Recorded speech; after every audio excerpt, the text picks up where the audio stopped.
Hey everybody, and welcome to Robin's house. Today I'm working on one of the cards in my Operation Smile card kit, and I wanted to feature this one because I think it is so cool on many levels.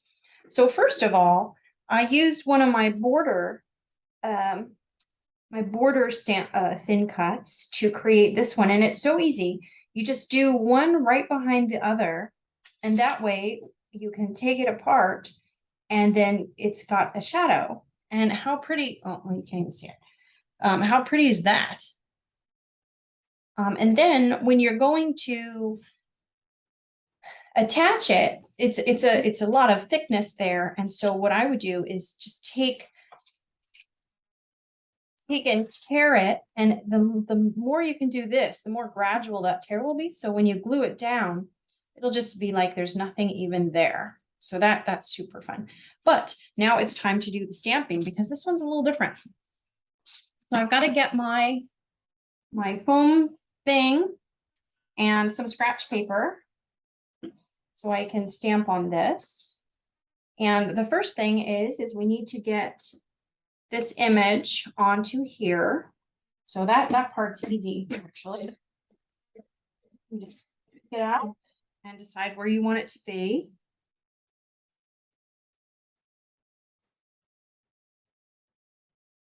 Just watch those edges so you don't get some on your paper like I just did.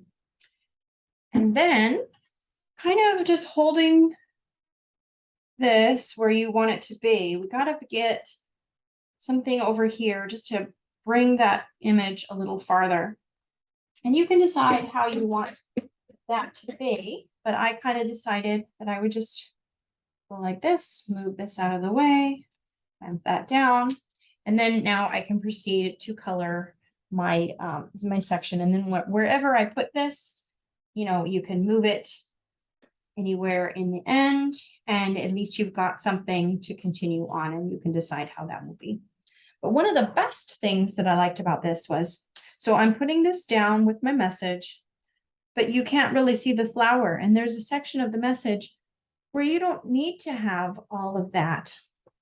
And so you stamp an additional image on another piece of paper, and then you just proceed to cut it out. And this one, unfortunately, so most of the time, there's another card where you do it, where I believe it's much easier to cut by leaving a little white space on the edge. And then it kind of looks like all the other thin cuts that we have, just the die cut that leaves a little bit there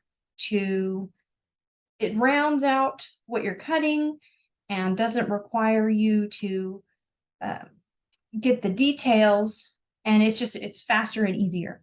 But for this exact card, I really wanted to cut it exactly.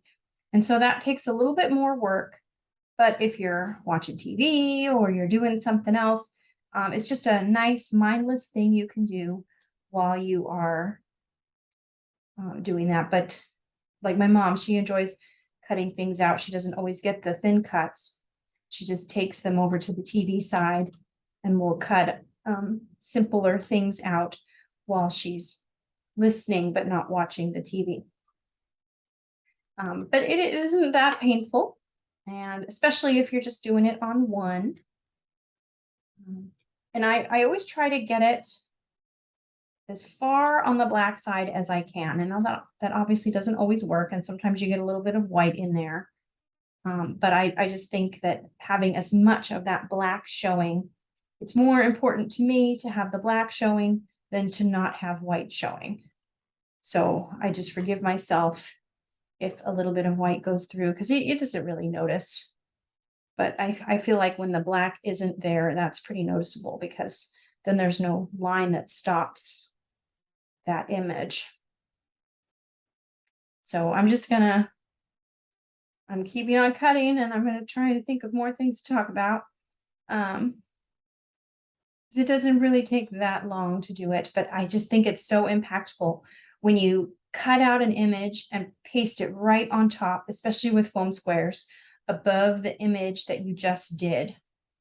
I think it gives it a really nice look and a real clean, you're really emphasizing that. So it's even more than, adding sparkles or glitter, although adding shimmer brush and stickles to your projects really makes a big difference. Gosh, I hope I wasn't cutting it outside of the video. That would stink. And then you got to get into those little cracks.